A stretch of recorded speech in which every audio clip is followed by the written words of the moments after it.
हम सब लोग अपने आप में इतना मस्त है कि हम लोगों को यह भी नहीं पता होता है कि मानवता नाम की भी कोई चीज होती है। आज मैं आप लोगों को एक ऐसी ही कहानी सुना रहा हूँ जिसको सुनकर आपका मन एकदम सोचने पर मजबूर हो जाएगा।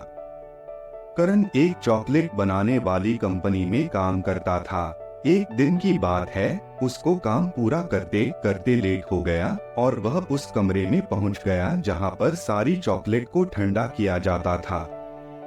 पूरा कमरा इतना ठंडा था कि कोई भी आदमी कुछ घंटों बाद मर सकता था। करण को यह एहसास होने लगा कि अब वह मुश्किल ही बच पाएगा, क्योंकि बहुत रात हो गई है और कोई भी अब अंदर आएगा नहीं और वह ठंड से ही मर जाएगा।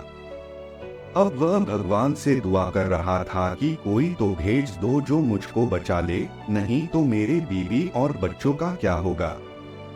वह जोर जोर से रोने लगा और बोला, हे भगवान, कोई भी अगर अच्छा काम मैंने किया हो तो एक बार मुझको बचा लो।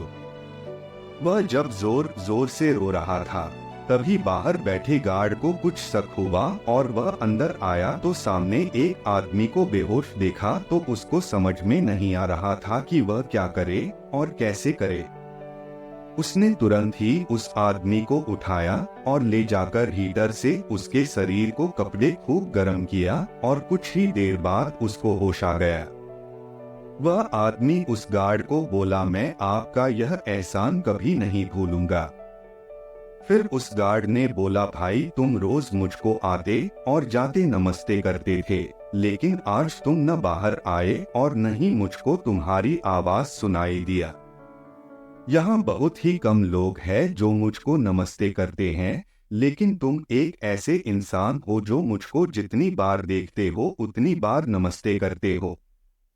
आज जब तुम फैक्ट्री से बाहर नहीं आए तब मुझको कुछ गड़बड़ लगा और मैं फैक्ट्री के अंदर गया और वह पर मैंने तुम्हारे जोर जोर के रोने की आवाज आई। जब तक मैं उस कमरे में पहुंचा तब तक तुम बेहोश हो गए थे और फिर मैं तुमको यहाँ पर लाया।